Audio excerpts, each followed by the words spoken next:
तो जहां एक और गौ सेवा के नाम पे बड़े-बड़े दावे, रैलियां और भाषण सुनने को मिलते हैं, वहीं माउंट आबू की ज़मीनी हकीकत कुछ और ही कहानी कहती है। शहर के डंपिंग यार्ड में दिन भर गायों का बड़ा झुंड प्लास्टिक कचरा और गंदगी खाते हुए नजर आता है। ये दृश्य न केवल प्रशासनिक व्यवस्थाओं पर सवाल उठाता है, बल्कि दिखावटी गौ सेवा की सच्चाई भी सामने लाता है। डंपिंग यार्ड में शहर भर का कूड़ा कचरा खुले में पड़ा रहने से कम 50 से अधिक गायें लगातार पॉलिथीन और गंदगी खा रही हैं। विशेषज्ञों का कहना है कि इस पॉलिथीन के कारण गायों में ट्यूमर, कैंसर और भी कई बीमारियां पनप रही हैं।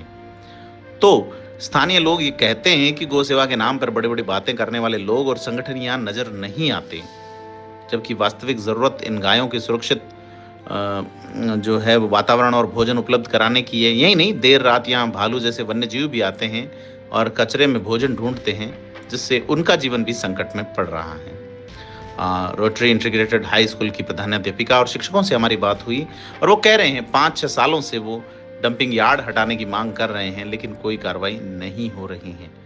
अब लोग क्या कहते हैं, हालात क्या हैं, ये सब इतर बिंदु हैं, लेकिन आप क्या सोचते हैं, यह बड़ी बात है। नियमित यहाँ पे सफाई होती नहीं। हमारे स्कूल तो फेस कर ही रही है। यहाँ से किसी समय में 500 से 600 बच्चे हुआ करते थे, पर धीरे धीरे ये जब से डंपिंग यार्ड शिफ्ट हुआ है यहाँ पे, यहाँ से धीरे धीरे बच्चे भी मतलब डाइवर्ट हो गए और अभी हाल फिलहाल में बच्चे कम से कम 150 से 200 बच्चे स्कूल में हैं। तो जो यहाँ का स्टाफ है 25-30 का, उनके मतलब रोजी रोटी चल रही थी और उससे भी पे भी काफी स्टाफ वालों ने भी यहाँ से मतलब छोड़ दिया या मैनेजमेंट ने उनको मतलब मना कर दिया, क्योंकि इतनी इनकम नहीं है, बच्चे कम हो रहे हैं, तो इनकम के हिसाब से टीचरों को भी अपनी मतलब नौकरी से हाथ धोना पड़ा है।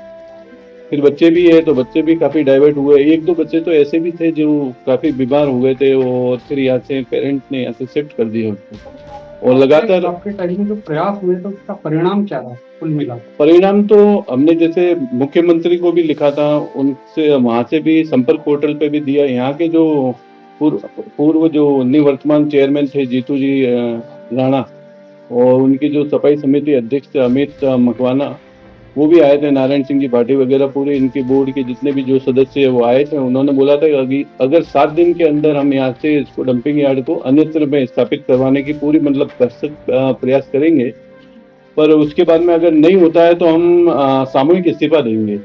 अब तो 7 महीने सामूहिक इस्तीफा छोड़ो, अवधि का पार हो गई। नहीं, सामूहिक इस्तीफे की तो बात ही छोड़ो, इस्तीफा तो दिया नहीं, पर वो उसके बाद में कभी उन्होंने वापस शक्ल भी नहीं दिखाई और नहीं कभी आए। और हम तो लगातार इसके लिए अभी भी प्रयासरत है। पास में ही एक तरफ तो माउंट आबू में मतलब इको सेंसिटिव जोन लागू है। राजनेताओं ने कुछ भी ना कभी भी यहाँ के जो एमएलए हैं, एमपी है, वो भी कभी इस मतलब बच्चों की जो समस्या है उनको देखने के लिए कभी नहीं आए। और हम लगातार यहाँ के जो स्थानीय जो नेता है उन्होंने भी डंपिंग यार्ड को हटाने के लिए कोई भी प्रयासरत नहीं है। और जिसको जो समस्या है उसी को पता है कि वास्तव में क्या समस्या है इसकी। जो बच्चों को, अगर बच्चे रिसर्च में अगर नाश्ता वगैरह करते हैं उस समय भी मतलब अंदर रूम के अंदर बैठाना पड़ता है उनको। क्लासरूम के अंदर भी इतनी बदबू आती है कि बैठ नहीं सकते, सबको मतलब मुंह ढक के पढ़ाई करनी पड़ती है। तो काफी सारी चीजें हैं इसमें डंपिंग यार्ड से। फिर एक तरफ तो हम इको सेंसिटिव की बात करते हैं माउंट आबू में, और एक तरफ से जो जंगली जानवर है उनको ही हम प्रोटेक्ट नहीं कर सक रहे। आपने अभी देखा होगा 4 या 6 आबू टाइम्स के अंदर एक जो पैंथर की जो फोटो वीडियो वायरल हुआ था, उसके अंदर पैंथर एक झूठन और खा रहा है वहाँ पे मतलब डंपिंग यार्ड के अंदर। तो जो कहीं ना कहीं पारंपरिक जो मतलब उनका जो खान पान था उससे भी मोह भंग हो रहा है। गाय जो भैंसे है वो भी मतलब चारागाह पे तो नहीं जाते और यहाँ डंपिंग यार्ड पे जाके अटक जाते हैं। तो हम एक तरफ गौ माता को राष्ट्रीय मतलब गौ माता घोषित करने के लिए प्रयास कर रहे हैं, पर क्या इससे ये मतलब कारगर के कदम उठाए जा रहे हैं? तो कैसे होगा? ये संभव नहीं है। आप जाके अभी देखिए, आप कम से कम सैकड़ों की संख्या में गाय भैंसे उसके ऊपर मंडराते रहेंगी। इतने ही एक जो सुअर भी है काफी सारे वहाँ पे रहते हैं गंदगी के ऊपर। और पिछले साल एक अटैक भी हुआ था एक बच्ची के ऊपर, आपको भी इस बारे में पता ही होगा। तो काफी सारी समस्या है, ऐसा नहीं है। एक परिवार है, ये पास में रहता है। आप उनको पूछिए कि वो मतलब किस तरह से रहते हैं। उनको मतलब साइड में कई पेड़ों के नीचे जाके और शरण लेनी पड़ती है, वहाँ जाके वो टिफिन लेके जाते हैं, वहाँ जाके बैठ के खाना खा लेंगे। तो मेरा नाम उमेश परमार है। मैं पिछले 19 वर्षों से लगातार विद्यालय में अपनी कार्य दे रहा हूँ। मैं 2009 की जॉइनिंग है और पिछले 7-8 साल से मतलब स्कूल से सटकर एकदम डंपिंग यार्ड बना दिया गया है, जिससे मतलब सुबह 7:15 बजे से लेकर दिन को 1:15 बजे तक जो हमारी हालत होती है, वो हमारा दिल ही जानता है। सभी अध्यापक और अध्यापिकाओं के सहयोग से हमने पिछले 4 सालों में काफ़ी प्रयास किया है कि इस डंपिंग यार्ड को यहाँ से शिफ्ट करवाया जाए। नगर पालिका एसडीएम को ज्ञापन दे चुके हैं, बच्चों के साथ हड़तालें वगैरह भी की है। उस समय प्रधानाचार्य जी श्री हेमंत सिंह जी के नेतृत्व में काफ़ी ज़ोर-शोर से हमने इस मुद्दे को उठाया था, लेकिन हर बार हमें आश्वासन के सिवा कुछ नहीं मिला। और आज भी छोटे-छोटे बच्चे सुबह पूछते हैं, रिसेस के समय पूछते हैं, सर इतनी बदबू काहे की आ रही है? वो बेचारे मुँह पे हाथ रख-रख के घूमते हैं, खाना तक नहीं खा पाते, इतनी उबकाई तक आती है।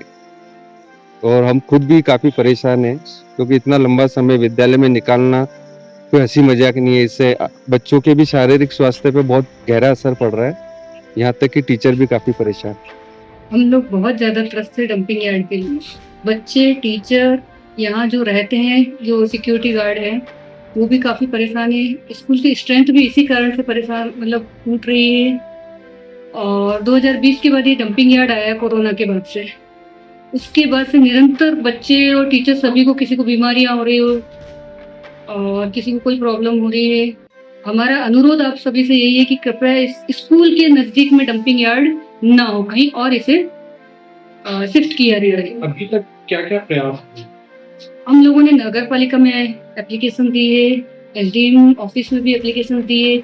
यहाँ तक कि हमारे जो पुराने इंचार्ज प्रिंसिपल थे हेमंत सर, उन्होंने यहाँ पे रास्ते पे भी बच्चों से सफाई वगैरह करवा के रास्ता रोका गया है। बहुत सारे प्रयास, निरंतर प्रयास किए जा रहे हैं। अभी तक नतीजा क्या रहा?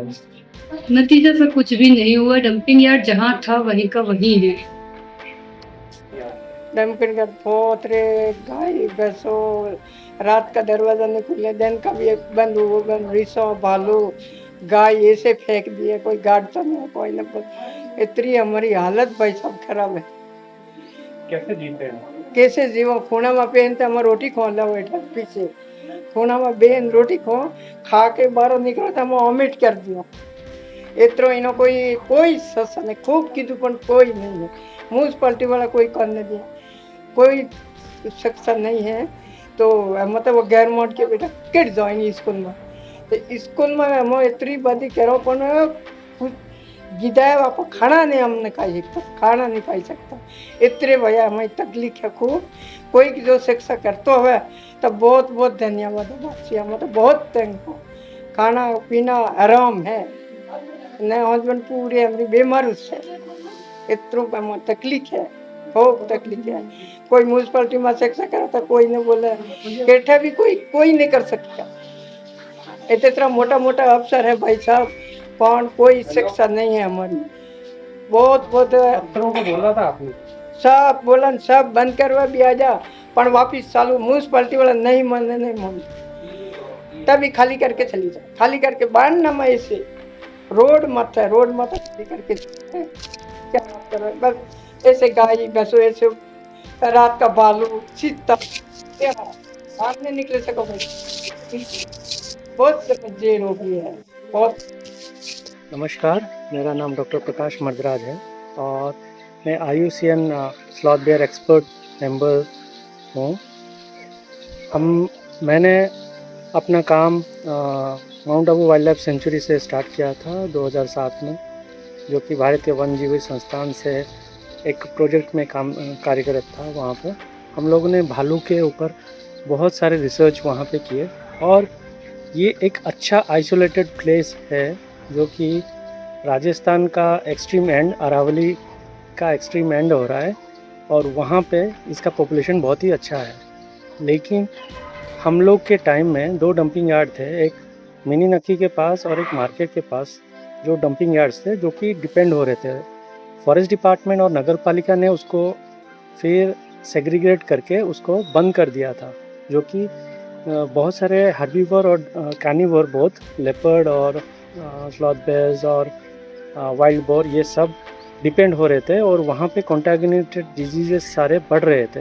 तो इसीलिए इसको बंद कर दिया गया था। फिर अभी हाल ही में ये एक डंपिंग यार्ड जो चल रहा है mount Abu wildlife century के अंदर, जो कि टाउनशिप के अंदर है, उसको अच्छे से मैनेजमेंट होना बहुत ही ज़रूरी है। जो कि सिंगल यूज़ प्लास्टिक और दूसरे जो गार्बेज हैं, जो फूड वेस्टेज हैं, उन लोग को अच्छे से सेग्रीगेट करके उसको ठीक से डिस्पोज करना बहुत ही आवश्यक है। इससे क्या होगा, ज़्यादा डिपेंड हो रहे हैं ज़्यादा एनिमल्स जो कि शेड्यूल 1 में भी है, जो कि हाईली प्रोटेक्टेड है India wild life protection act के अंदर, वो लोग हाईली डिपेंड हो रहे हैं और वहाँ पे एक कांग्रीगेशन हो रहा है रात भर। और ये आगे क्या एक वायरस और वाइप आउट होने का चांसेस हो सकता है। अगर एक सिंगल वायरस या कोई प्रॉब्लम्स हो तो इससे पूरा स्पीसीज़ वहाँ से उस जगह से वाइप आउट होने के चांसेस रहते हैं। इसीलिए मैं निवेदन करूँगा अपने नगर पालिका, माउंट आबू नगर पालिका और राजस्थान फॉरेस्ट डिपार्टमेंट को मिलकर ही इसका एक तोड़ निकाले और इधर इसको प्रॉपर मैनेजमेंट और डंप जो कर रहे हैं, जो होटल इंडस्ट्री और बाकी जगह से आ रहा है, वो फूड वेस्ट और ये उसको ठीक से डंप करें और उसको इधर माउंट आबू से निकाल के आबू रोड में ले या उसको प्रॉपर मैनेजमेंट के तहत इसको डंपिंग करें। नहीं तो ये बहुत बड़ा एक पैंडेमिक वाइल्ड लाइफ के लिए हो सकता है नियर फ्यूचर में। धन्यवाद।